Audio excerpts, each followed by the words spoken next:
Multiple teams are apparently in the running, potentially pick up Kyle Busch for the 2023 season. Rich Childress is still very furious at Tyler Reddick, and it sounds like he already wants Tyler Reddick out. And we got other silly season stories we'll discuss here today on the channel. A lot to discuss. What's going on, guys? It's Daniel, and welcome back to another video. We've got a ton of NASCAR and other motorsports stories discussed here today on the channel. Let's go ahead and just jump straight into those really quickly. We're going to go ahead and start our paint schemes and sponsorship news first. Let's jump into those really quickly. The first paint scheme we're taking a look at is Kyle Tilley's 2022 Brush Creek Valley Farm scheme we're going to see this weekend at Watkins Glen. I love the yellow and the different colors on this car. I think it's really cool to see we got Brush Creek, a new company sponsoring NASCAR, because I believe Brush Creek has ever sponsored a cup. I think this paint scheme looks really solid. I'm looking forward to seeing on the racetrack this weekend here at Watkins Glen. The next paint scheme we're taking a look at is Bubba Wallace's 2022 Sirius XM scheme that debuts this weekend at Watkins Glen. Love his Sirius XM scheme. I love the white on it. I love the blue, and I also love the black. The Sirius XM schemes have always been really good. This one's an exception. I'm excited to see this one out on the racetrack this weekend at Watkins Glen. The next paint scheme we're taking a look at is Todd Gilliland's 2022 MDS trucking scheme they're going to see this weekend at Watkins Glen. Not much to say here. I think it's cool to see the MDS trucking sponsoring Todd Gilliland. This is the first time they're sponsoring Todd in the Cup Series. Cool to see that for sure, and hopefully he'll have a good run in this car. The next paint scheme we're taking a look at is Brandon Jones's 2022 Magic Wood Vanities Menard scheme that we're going to be seeing this weekend here at Watkins Glen. The only difference on this car under the Menards is basically the blue on the front. That's the only thing really different about this car. Other than that, it's not much to say in the scheme. Hopefully Brandon Jones will have a good run in this car.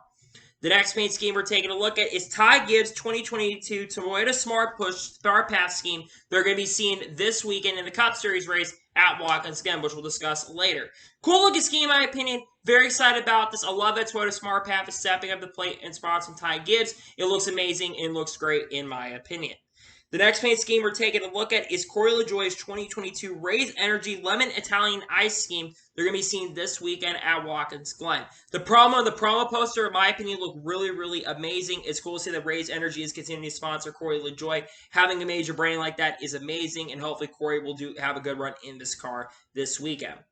The next paint scheme we're taking a look at is Ross Chastain's 2022 Protect Your Melon Buckle Up scheme they're going to be seeing this weekend in the Xfinity Series race at Watkins Glen. Solid paint scheme, in my opinion. It's good to see that Ross Chastain will be racing in the Xfinity Series race once again. Hopefully have a good run in this, and hopefully he'll do really well in this car this weekend.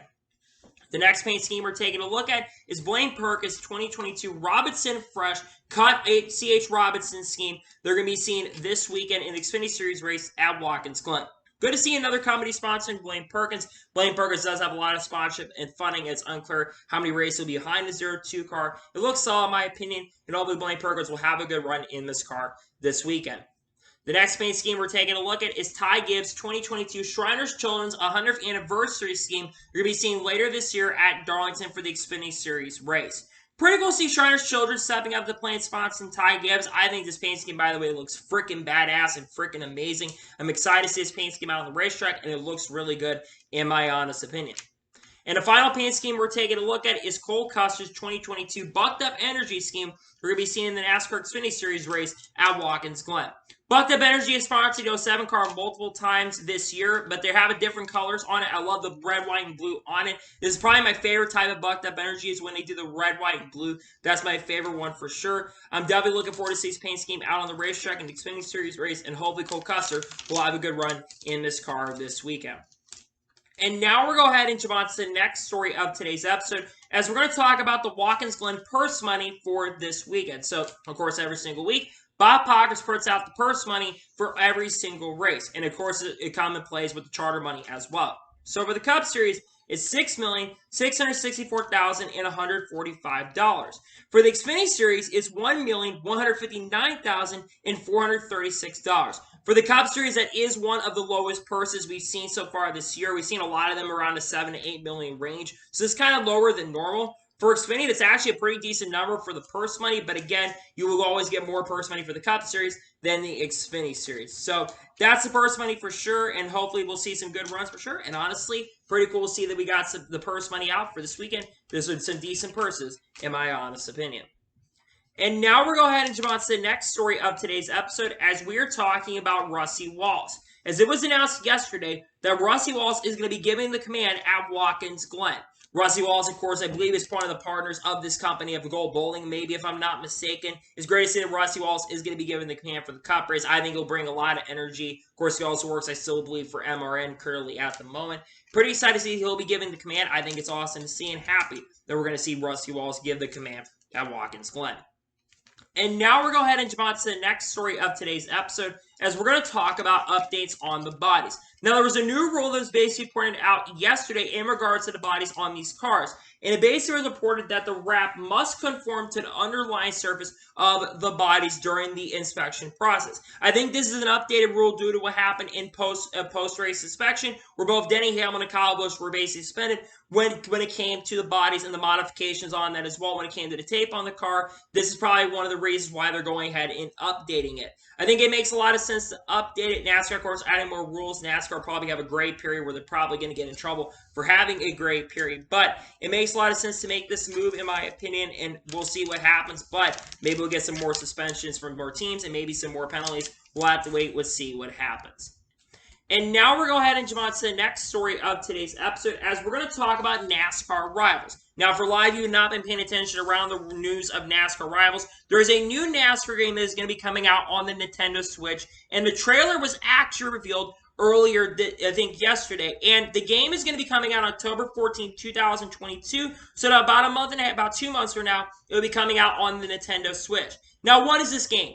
Basically, it's an updated from NASCAR Heat 5 Ultimate Edition, and it's basically going to be using the Unity engine on the Switch. Now, for a game that's on the Unity engine and for a game that's on the Switch, the game, in my opinion, looks really, really good. But one thing I want to see is hopefully motorsports games can actually produce a really good game.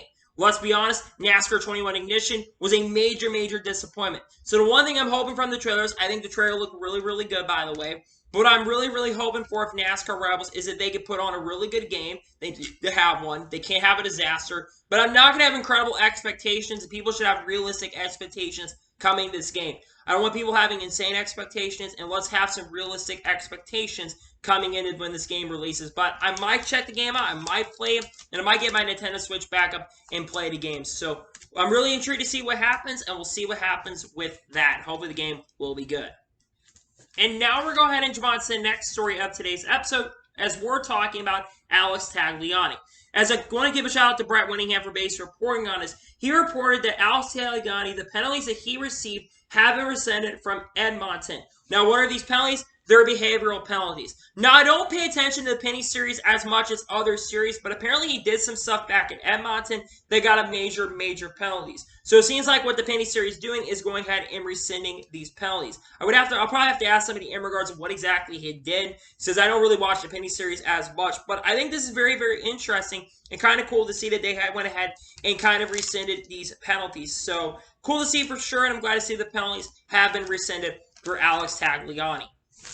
And now we're going to go ahead and jump on to the next story of today's episode. And speaking of which, we're going to talk about the Penny Series race from Oshawa. Now, this, of course, was the first ever dirt race that took place at Oshawa. You had drivers like Stuart Friesen, Christopher Bell, and Ken Schrader who competed in this race. This race came down to a very, very late race run between Trayton Lapcevich and Stuart Friesen, with Trayton Lapcevich holding off a really, really hard-charging Stuart Friesen to go out there and win. I watched some of the race as well, and I think the Penny Series, when it comes to the racing itself, I think the racing is so underappreciated. I love watching, from what I've seen, they have crazy racing and chaotic racing, but they also have racing that's very, very fun and very, very enjoyable. And it seems like they're back in 2006, 2007, because they use Gen 4 bodies. But I think this is so cool to see for sure, and I love it. Again, congratulations to Trayton Lapcevich. I think he's competing for the championship right now. He's won a couple races so far, I believe, this year. So great to see that Trayton Lapcevich is going out there and racing. I hope he does really, really well the rest of the year and can try to go out there and complete and win the championships. I think it'd be great for him to win the championship. And now we're going to go ahead and jump on to the next story of today's episode, as we're going to talk about Chicagoland Speedway. Now, I've talked about Chicagoland Speedway a couple times on this channel. Today, we got a little bit of an update from Jerry Jordan. Well, actually, yesterday, we got an update from Jerry Jordan kind of showing what the track looked like. He said he got sent this video from a source showing that the track is still in a really good shape. If you take a look at the video and what Chicagoland Speedway currently has right now, it looks in really good shape, in my opinion. They've been really keeping up the track up to date. Now, why are they keeping Chicagoland up to date? Well, it really has been a lot of conversation behind the scenes that Chicagoland has been trying to get a NASCAR Cup Series day for a very, very long time. We talked about a rumor that we heard about a month or two ago from Colton Cranmore, basically saying that there was going to be a loss of a Kansas race and Chicagoland was going to take one of those dates. But keep in mind, you need to take this with a grain of salt when it comes to this. But I would love for Chicagoland to come back. I know a lot of people have been saying, well, you only remember the finish from 2018 and 2019. That's not true. There was a lot of great racing in the Gen 4 era. There's a lot of great racing in the early eras of this track and in the late portion. And I think what people are finally realizing, especially people who live in the area, I think they're realizing what they've forgotten. And I think they want to bring it back. And I think one thing, though, is if Chicago comes back, you need to show up to the track. Everyone needs to show up to the track, and trust me, I will do my part to make sure I show up to Chicagoland Speedway. But I think track's looking in really good shape, in my honest opinion, and I think it's pretty cool to see that they are trying to keep Chicagoland around just in case some stuff happens in the near future. And now we're going to go ahead and jump on to the next story of today's episode as we're talking about Corey LaJoie. Now, Corey LaJoie was on the Stacking Pennies podcast, and we got one major report we'll talk about here at the end of the episode. But on the Stacking Pennies podcast, Corey LaJoie basically confirmed that his pit crew members, except the fielder, have all moved over to Alex Bowman, and Alex Bowman's pit crew members are going to be moving over to work with Corey LaJoie. Now, why are they doing this? I think they're trying to change up the pit crew members to see if it's going to benefit Alex Bowman a lot. Alex Bowman has really been struggling since the Coke 600. Since the Coke 600, he's only scored one top 10, and that was a 9th place finish at Michigan. A race that was kind of chaotic, and a lot of chaos ended up happening. But I don't think fully entirely that one of the reason that we're seeing Alex Bowman struggle is the pit crew. I think the big thing that's affecting it is basically the crew chief. I don't hate Gray Guys, but Gray Guys has not been a great crew chief, and they've been qualifying horrendously. They've been basically sleeping qualifying, and they've been struggling. I'm not sure if this is going to benefit the team. I don't think it really is going to, but again, maybe we see a pit crew change, maybe see some environmental changes, and maybe, just maybe, we're going to see some good stuff come out of this for Alex Bowman, because he needs to get some momentum, especially going to playoffs, because he has no momentum right now going into the playoffs. Maybe we'll see some benefits, but I'm not really sure, to be honest with you. And now we're going to go ahead and jump on to the next story of today's episode as we're talking about Dodge. Now, a lot of people saw a report from Dodge a couple days ago basically showing that the regular Challenger and the Charger were basically going to be discontinued. Well, a lot of people that are big fans of Dodge, not so fast. Basically, it was officially revealed yesterday that there is a new Dodge that's going to be coming, a new electric Dodge that is going to be called the Dodge Charger Daytona. Today was basically unveiled earlier today, and basically it sounds absolutely interesting to say the least. An electric car that basically sounds like it's got a V8 in it. Now, one of the key words, Daytona. There's been a lot of rumors and rumors that maybe NASCAR could get Dodge back into the sport. And the reason I'm talking about it is because I think there's a very strong possibility that we could see Dodge come back to NASCAR. Dodge has shown some interest in the past, and I think that maybe we'll see Dodge come back. I just find this really, really fascinating, interesting. They decided to go ahead and show a new Dodge. Dodge has shown some commitment. There was actually some NASCAR references that were brought into the broadcast when they did the press conference for it. I went back and watched that press conference, and sure enough, there were some NASCAR things that were presented in that. But I think it's very interesting for sure. There's new Dodge coming. Some people thought it was the end for it's come NASCAR, but I think that it will end up in NASCAR and be that fourth manufacturer that's rumored when the new engine package comes in my honest opinion. And now we're going to go ahead and jump on to the next story of today's episode as we're talking about Denny Hamlin. Now, Denny Hamlin was speaking to the media before this week began. We've talked about how basically some drivers have praised Kimi Räikkönen. Cole Custer expecting potentially a top 10, and also Chase Elliott is expecting a top 15 from Kimi Räikkönen. Well, Denny Hamlin had some very contrarian opinions around Kimi Räikkönen. He did say that he expects Kimi Räikkönen, what he's doing is going to be really good for the sport, but he's not expecting Kimi Räikkönen to play a major factor or play a major role in changing the dynamic of this race. Now I'll start off with him having a chance to win when it comes to Kimi Räikkönen. I agree with Denny Hamlin. I don't think Kimi Räikkönen is going to win. Yes, I know he's in a Trackhouse car because the Proj 91 car is a Trackhouse car, but I am not expecting that he's going to go out there and win. Yes, has he gotten up to speed a lot quicker? Absolutely. But I just don't expect a lot of great runs. Well, I expect a decent run for him. I think he's going to realistically have a top 10 or top 15. Now, where I will disagree with Denny Hamlin is basically that he doesn't think that he's going to play a different dynamic. I kind of disagree with that. I think that he will have somewhat of a change in the dynamic of the race. I think he'll have somewhat of a change of a dynamic. I think he'll play a factor in the dynamic and how it changes in the race, especially if he's up front in the race. Like I said, though, I don't think he's going to win, but I find it interesting Denny Hamlin is talking about this because I think it's interesting for sure, something to really think about for sure. And for me, when it comes to my expectations for Kimi Räikkönen, I think Kimi Räikkönen is going to finish in the top 15. I don't think he's going to get a top 10 or a top 5, but I think he'll potentially maybe surprisingly lead some laps in his first Cup start, which another thing, by the way, he's made his debut. All 3 of his races in NASCAR's top 2 divisions have all been first starts. Trucks had his first start. Xfinity first start, and his 3rd NASCAR start will be his Cup start. So I think that he'll play somewhat of a role, but I don't think he's going to go out and win. But I think a top 15 is realistic. But I think it's very interesting to see that Denny Hamlin, some interesting comments, and maybe he's dissing Räikkönen. But again, he also does bring up a good point. A lot of drivers from open wheel don't always do the best, and I think Denny Hamlin does have some good points, but also I don't fully 100% agree with Denny Hamlin, to be honest with you. And now we're going to go ahead and jump on to the next story of today's episode as we're talking about Chase Elliott.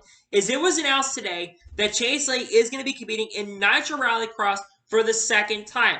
And once again, just like last year, we'll be competing on November 12th through 13th at Phoenix. Like I mentioned, this is not the first time that Chase Elliott has competed in the Nitro Rallycross, as Chase Elliott competed last year and nearly actually made it to the finals, but got penalized and was unfortunately disqualified for contact, which got a ton of backlash from a lot of people. Now, of course, people who are in the Rallycross world understood the rules, said you can't really have insane contact, but I don't think Chase Elliott really understood that. So Chase Elliott is going to have a lot of unfinished business coming into it this time around. But I think it's great to see a Chase Elliott going out there and running in different forms of racing. Whether it's dirt late models, whether it's little dirt cars, whether it's racing in Nitro Rallycross, I think having him run in different forms of racing, I think is something that needs to happen for the sport long term. And I'm very excited to see what will happen in regards to that. But I'm pretty excited to see that we're going to see Chase Elliott racing in Nitro Rallycross once again.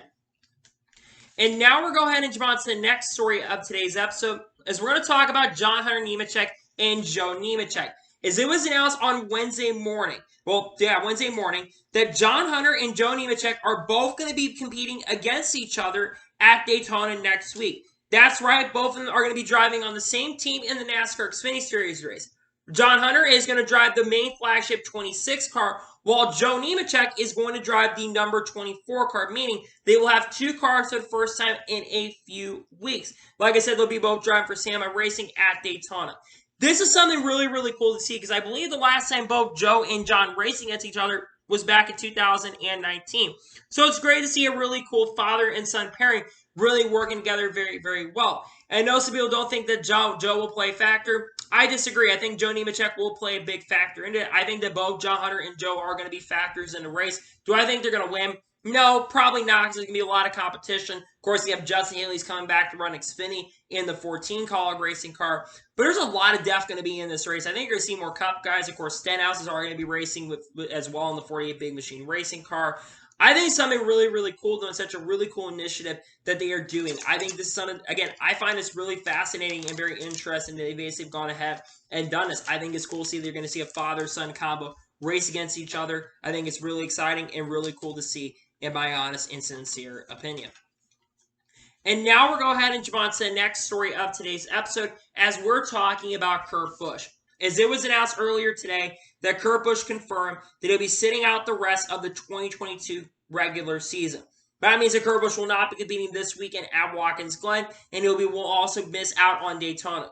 Kurt Busch is hoping to be back around the playoff time to race in the playoffs, but again, we are unsure if he will be there.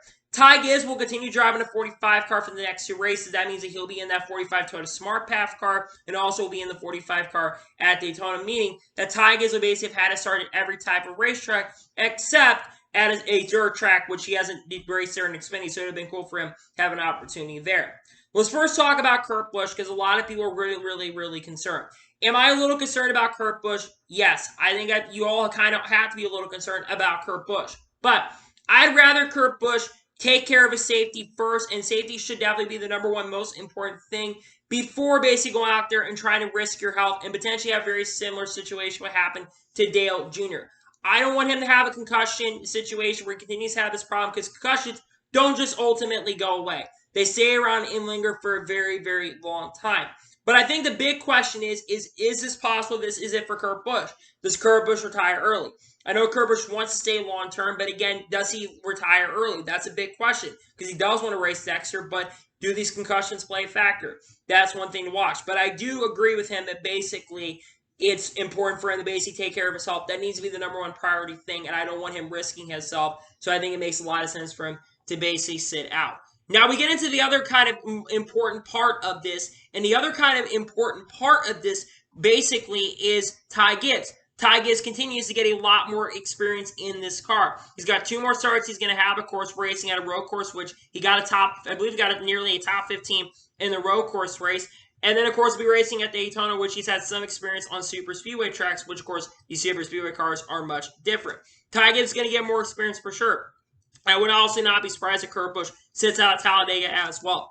But I want Kurt Busch to be healthy and keep himself very, very safe. I don't want him risking his health and safety for basically racing in the next-gen car. So I love that Kurt Busch is taking care of his health. I know some people probably will disagree, and that's perfectly fine, but I think Kurt needs to take care of his health before he does go right ahead and jump back in a Cup car, in my honest opinion. And now we're going to go ahead and jump on to the next story of today's episode as we're talking about Stewart-Haas Racing. Now, we have a couple Stewart-Haas Racing points we're going to talk about in this video. But the first one we're going to talk about is the Stewart-Haas Racing NASCAR Xfinity Series program. As Greg Zipadelli was doing media availabilities yesterday, he says that Stewart-Haas Racing will likely have an Xfinity Series team in 2023, and we should know, have the details ironed out in the next 2 weeks, so by the next 10 to 14 days. So most likely by the end of this month, we should know everything around what Stewart-Haas Racing's Xfinity Series program is going to be like. Now, a lot of people basically are asking, what do I think is potentially going to happen? Well, there could potentially be only 1 Xfinity Series team or 2 Xfinity Series teams. You look at Riley Herbst. I think more than likely for sure Riley Herbst is going to return to the 98 car. Do I think Riley Herbst has improved this year? Absolutely. But I don't think Riley Herbst is really ready to make that jump up the Cup yet. So I think Riley Herbst is going to return. I also think it's very, very possible they could have a second NASCAR Xfinity Series car with a drive from the upcoming race. Maybe somehow like a Taylor Gray or Tanner Gray, perhaps. I'm not really sure. But I think you need to have that for development, and I think it's important that Stewart-Haas Racing maybe does what they were going to do. Maybe Tony Stewart runs a one-off race in the second Stewart-Haas Racing car. That's one thing they could do. Maybe they could bring some of the Cup guys like a Kevin Harvick, a Cole Custer, perhaps. Maybe Eric Almirola, and give an opportunity to get behind the wheel of that car. That's one thing they also could do as well. But again, if they would lose Stewart-Haas Racing and lose that Ford program, it's just another loss for Ford. And Ford really needs development currently at the moment right now. They don't have a lot of major development right now. You've got some talent like Zane Smith there. But again, you can't have guys that just like Zane Smith basically carrying the Ford development program. You're going to have to get some other Ford drivers involved. And we'll talk about what driver I could think could end up there. But I will say this when it comes to Stewart-Haas Racing Xfinity Series program, it makes a lot of sense and a ton of sense that they're going to try to bring it back. And in my opinion, it's something that definitely probably should happen, and it needs to happen for sure to keep their development for Ford long term, in my opinion. And now we're going to go ahead and jump on to the next story of today's episode as we're talking about Ryan Blaney. As it was announced early yesterday that Ryan Blaney has officially signed a multi-year contract extension with Team Penske. In fact, it's a long-term contract with Team Penske. They did not disclose how long they're going to be keeping Ryan Blaney, but trust me, it's probably going to be at least another 6-7 years, very similar to how long they kept Joey Logano for. They're keeping him at least right now through 2023. They're probably going to have him for another 6 or 7 years at the minimum. So probably up until near the end of this decade is how long they're going to keep Ryan Blaney. In my honest opinion, this is well deserved in my opinion, but this has been something that has been coming for a very, very long time. I didn't talk much about Ryan Blaney a couple weeks ago, but Indy, Roger Bay said that they were very, very close to re-signing Ryan Blaney and both Joey Logano. Now, when is Joey Logano going to get re-signed? I expect that announcement is going to be coming in the coming next few days. I don't expect it's going to be long for Logano's officially re-signed and probably going to finish his career with Team Penske. But back to Ryan Blaney. Ryan Blaney, while yes, so far this year, he's not gone on to win a race so far this year, Ryan Blaney has been extremely consistent this year to the point where he still right now sits mathematically in an opportunity still to win the regular season championship. However, he's going to have to basically get all 60 points, and Chase is going to have to end up getting disqualified both races, and Ryan Blaney is going to have to maximize on all the points here in the next few weeks, which they haven't been great at Watkins Glen, but they probably could see when we do go to Daytona.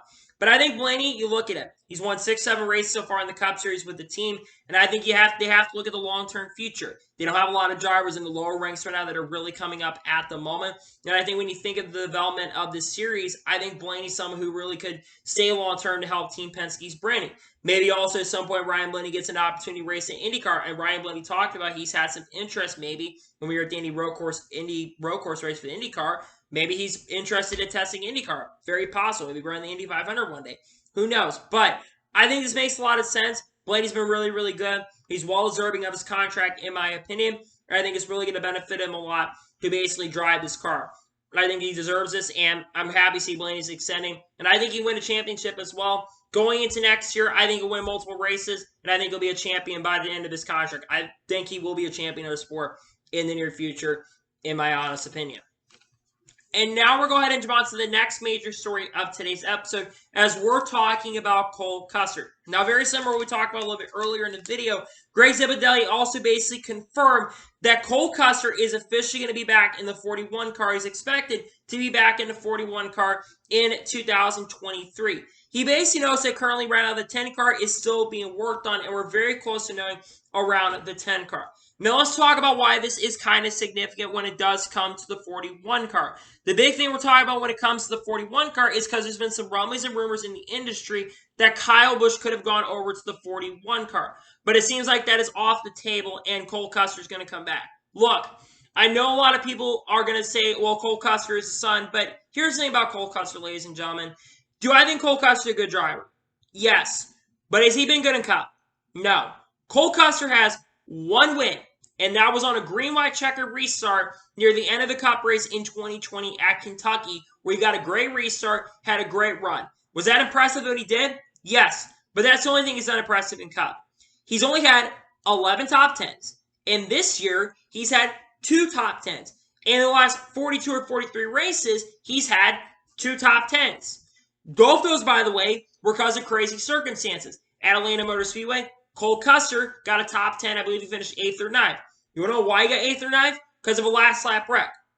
Then you go to Indy Road Course, where he finished in the top 10. Guess what happened? Turn 1 calamity. Cole Custer did have pace at Richmond. I'll give you that, and had power steering problems. But that's the only race they've had pace or speed. Generally, Cole Custer has not had the pace or speed to be finishing up front. And it's been disappointing. He's going to have to step it up. I know he's only 24 years old, but you think about this. Cole Custer's led less laps in Cup than Danica Patrick did. He's led 17 laps in Cup. She's led 64. I just think it would so benefit him to go either to Rick Ware or go back down to Xfinity and do that. But when you're the son of one of the higher-ups of Stewart-Haas Racing, it makes a lot of sense to keep him in the 41. Do I agree with the decision entirely? No, I think it would benefit him a lot more to bring in a driver like Kyle Busch in that specific car. But I understand why they're keeping him. They've got a really big commitment with him, and honestly, it's not a major surprise to me that they're keeping him. Again, do I agree with them? No. That they're keeping him? No. I think he should be back in Xfinity, but again, when you're one of the sons, it makes a lot of sense. But I need to see results from Cole Custer. This is going to be year number 4 in 2023. He needs to step it up. I know people bring up the crew chief. I don't think my ship was the problem. My ship was not the problem to me. He was a crew chief of the 42 car in Xfinity. Did a great being a crew chief there. He had some stuff in 2020, but again, I just am not been impressed with Cole Custer in Cup. And I just don't agree with him getting in there. But when you're one of the higher-up executives, it makes a lot of sense to keep him. Which pretty much takes Kyle Busch out of contention, at least for the 41 car, but doesn't fully take him out of Stewart-Haas Racing. And I'll explain why here later. As for the 10 car, I'll talk about them when we get to the Kyle Busch report. But it makes a lot of sense for him to stay there. It's just I don't agree with it. In my opinion, I just don't 100% agree with it. And now we're going to jump on to the first of 2 major stories in today's episode as we're talking about Richard Childress. Well, we talked about this on the channel after the Indy Road Course, and we all really thought that Tyler Reddick was for sure going to be returning to the team. And we all thought yes, because David Wilson confirmed that and Richard Childress confirmed that. However, basically an Auto Week article that was written about 4 or 5 days ago, there were some inside sources and higher-ups, executives at Richard Childress Racing basically saying that Richard Childress is still very angry and very furious at Tyler Reddick. Despite these contract negotiations being done for 5 or 6 weeks now, they're still really, really mad. And apparently, Richard wants Tyler gone and wants Tyler out. at Richard Childress Racing and potentially could bring Austin Hill up to the Cup Series. This is a new development for sure because, like I already said here, we all thought after what we heard at Indy, after he won Indy, got his second win of his Cup career, we all thought that we were for sure going to be seeing Reddick back in the A car. It's sounding more than likely that potentially he could be leaving a year early, and if potentially a guy like Kurt Busch does end up retiring at the end of this year, which is very, very possible, he could get dropped a year early. They could buy out his contract a year early, say, screw it, we're not going to run the option, and leave. But it seems like also Richard is a little petty as well. Look, I understand Richard being upset. They're losing their best driver since Kevin Harvick. We have not seen a driver perform as well as when Kevin Harvick did at the scene since Reddick came in. Reddick's the first multi-winning driver at the scene since 2013 when Harvick drove the 29 car. They haven't really done much outside of that with Austin Dillon. I still disrespect Austin Dillon, but he hasn't done it. And I think one of the big reasons why Austin Dillon did make his Cup debut in the 33 car is I think they're going to try to potentially move him up a year early. Why would they be giving him Cup starts if he's not going to be the guy that's probably going to replace Reddick? But then again, you also think about this too. I know that Richard sometimes changes his mind, but again, when you win races, why would you get rid of a driver a year early? That's going to be bad for your sponsors, and that's going to really make your team look really, really bad. But we all know at this point what's going on. So Reddick is leaving RCR at the conclusion of this year and is going, technically at the end of next year, is going to 2311 in 2024, whether it is the 45 car or the 32 car. Why is he going there? Because I think the team is in a better position. I think 2311 has shown a lot more pace. You look at how well Bubba Wallace is performing and as well as Ty Gibbs has been performing as well. So that's why they're bringing him over there, because I think Denny Hamlin really wanted to pick him up, and Richard feels like he kind of got shafted. You look at that announcement that they basically released and said that timing could not be any worse. And then you got some people saying he's going to come back and others saying he's not going to come back. But the fact that Richard is so furious at Reddick, despite this being 5 or 6 weeks later, it sounded more likely that Reddick ain't going to be back in the A car. I just think at this point, if things happen the way they are with silly season, how crazy things have gone around silly season, we could see Richard drop Reddick early. Now, do I think, like I said, would that be a really smart decision for Richard? No, absolutely not. You're dropping your best guy a year early because you're upset. You should keep him for one more year. You should let him finish out his deal. I know Reddick says he's going to finish his deal out, and we say David Wilson and Richard says it, but I think behind the closed doors, Richards is still very frustrated because they wanted to build a really good future around Tyler Reddick. Do I think this is a betrayal? No, I don't think this is a betrayal. I think because Reddick said after 2023, after he exercised his option, he literally told them that he's probably going to be going out to different markets. And I don't think he wanted to wait. They didn't want the secrets to be out for 18 months, and they wanted to get the stuff released as soon as possible. That's why they did it when they did it. Even though the way they did it's a little bit shady in some aspects, I do think what they did really didn't do anything really wrong, in my opinion. And I think how Reddick handled it is how he should have handled it. But again, we're going to wait and see what happens. But the fact that Richard is still very angry and furious at Tyler, not a good sign for Reddick. Because again, if this could cut a year early, they could genuinely cut him a year early and cut him from the team early. Do I think that'd be a smart strategy from Richard? No, absolutely not. Like I said, I think it would be a bad strategy when it comes to sponsorship. But then again, they've got Austin Hill, who's got Bennett and other companies within the Xfinity Series that probably, and United Rentals as well, that probably be willing to jump up and work with Austin Hill in Cup. So I think it's very possible that Reddick could get out early, but it seems like that Richard is still a little furious currently right now at Tyler Reddick, and we'll see what happens. But the fact that he's still furious is definitely something that's very interesting for sure, in my honest opinion. And now we're going on ahead and jump on to the final major story of today's episode as we are talking about Kyle Busch. Now, it seems like every single week we're talking about Kyle Busch. It seems like every video at this point we're talking about Kyle Busch. Now, why are we still talking about Kyle Busch? Well, Kyle Busch right now is still not signed for 2023. The reason being, he does not have a sponsor right now for 2023. So that's why he's not, as of right now, returning Joe Gibbs Racing or currently signed with an organization at this moment. Now, we've gotten multiple updates as of recently, but very recently, in fact, as recent as last night on the Stacking Pennies podcast, Corey LaJoie basically confirmed that Kyle Busch is more than likely not returning to the 18 car with Joe Gibbs Racing. And according to him as well, he has offers from 2 Chevy organizations, which is something new, a Ford organization, and 1 Toyota organization currently right now at the moment. Now, also, Joe Gibbs Racing could be in the back burner, but it seems like they're no longer the favorite. Let's go through and talk about and transition through every single team. Let's start off with the Toyota team. Who is the Toyota team? 2311 Racing. Because if it's not Joe Gibbs, it's 2311 Racing. David Wilson has come out and basically on SiriusXM on a dial-in show that Claire B. Lang does. He basically said that they're doing their best to try to keep Kyle Busch and said nothing is off the table. And a big factor of that is with Kyle Busch Motorsports. A lot of these contract talks have a lot to do with Kyle Busch Motorsports, and I think Toyota really wants to keep KBM around. KBM has been a full Toyota branded organization since the beginning. So I think that's a big thing that they really want to keep them there. 2311 Racing is also a sister team to Joe Gibbs Racing, and they have a lot of funding and a lot of sponsorship that'd be willing to play. Also, Jordan Bianchi and Jeff Gluck on their recent Teardown podcast said that 2311 is a sleeper team to watch for. Do I think they're the favorite? No, absolutely not. But I think if there's going to be a team that Kyle Busch is going to go to, he could stay long-term, especially if 2311, potentially tries to acquire another charter, which we talked about from the Door Bumper Clear podcast. They said that Denny Hamlin is among one of the owners, 4 or 5 owners, that's looking right now to buy up a charter. So I think that that is a possibility. He does go to 2311 Racing. Now let's transition over to the Ford team. The Ford team currently at the moment right now is absolutely Stewart-Haas Racing.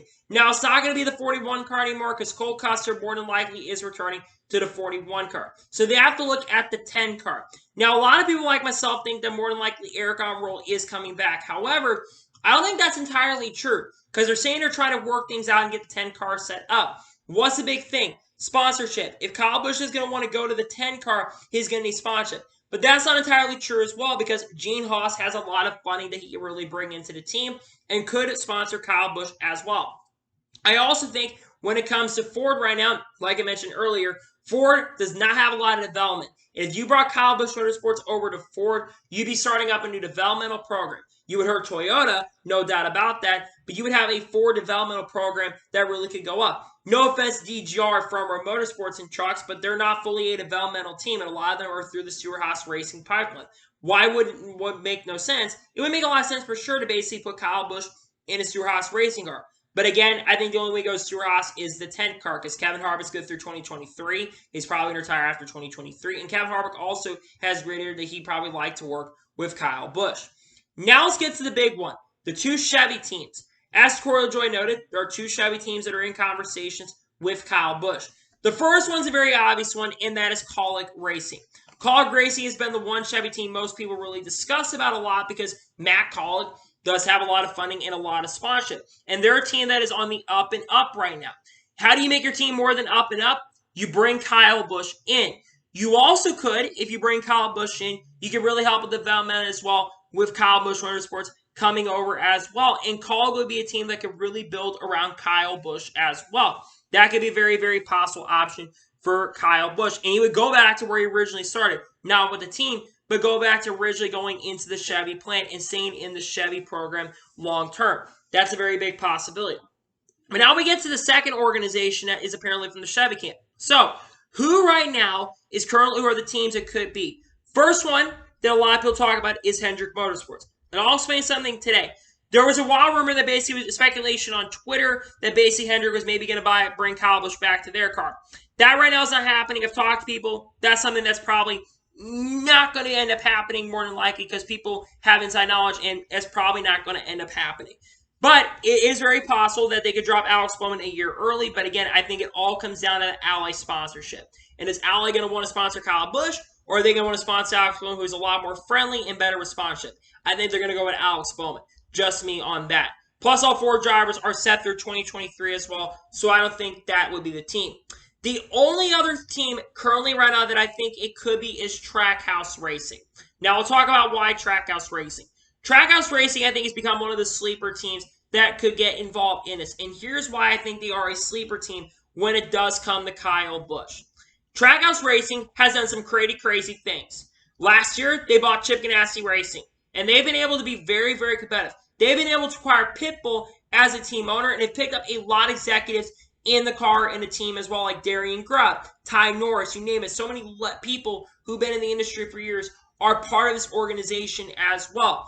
And Trackhouse does have an affiliation with Hendrick Motorsports as well. They got a lot of money, and they'd be willing to do crazy stuff. I know there have been rumors around this also that maybe they're not going to be looking for a charter, but Justin Marks is apparently one of the team owners that is looking at trying to get a charter as well. So that's a very, very possible option as well that they could go with there. And then, like I mentioned, the development. There's some rumors and rumors that GMS could shut down their truck team and focus only on their cup team. Those are just rumors, but if you lose GMS's truck team, you're at the Chevy development for that. And then you basically would have to go ahead and bring Kyle Busch Motorsports in, have new Chevy development, and really start blowing Chevy's development program up and going right there.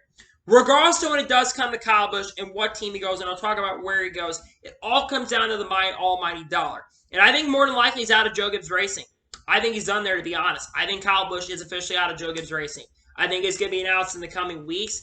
I think one thing could be the schedule, but again, I think that Kyle Busch out of Joe Gibbs Racing. The fact that we're continuing to hear more and more about issues with sponsorship, I think is something that's really going to play a role in having Kyle Busch out. I think Kyle Busch is done at Joe Gibbs Racing. Where do I think he goes? I think more than likely he goes out of the car with Stewart-Haas Racing. I still think Stewart-Haas Racing is a favorite, and I think he goes to the 10 car in 2023. I know I mentioned 2311 in the video a couple days ago, and I think it's still possible he goes there, saying the Toyota Pipeline, but I'm still thinking he's going to end up in the 10 car next year in 2023. Regardless, though, we'll find out where Kyle Busch goes, and we'll keep you updated with all the Kyle Busch news because there's been so much Kyle Busch news this year. That's one thing to watch for sure. So, anyway, that is going to be today's long NASCAR and Motorsports video. I want to thank you guys for watching. Please subscribe to the channel notifications to be notified when a video does go live on my channel. Follow me on Twitter, Facebook, and Instagram. Ask for me on Patreon as well. Let's get over that and comment your thoughts on today's video. Where do you think Kyle Busch is going to end up in 2023? Let me know in the comments below. And what are your thoughts about Cole Custer returning to Stewart-Haas Racing and Richard Childress still being very angry with Tyler Reddick? Let me know in the comments below. Tomorrow on my channel, I'm not entirely sure what's going to be coming. It could either be pole qualifying or Xfinity Series race review. I'm not entirely sure yet. Sunday for sure will be a Cup Series race review from Watkins Glen. Monday we'll probably have a news video, but we'll have to wait and see what happens. Keep your notifications on. Got some content that's on the way. And thank you guys for the recent support. I greatly appreciate it. So anyway, like I said, I want to thank you guys for watching today's video. And I'll see you guys next time for some more great, awesome NASCAR and other motorsports content on the channel like this. Take care, everybody.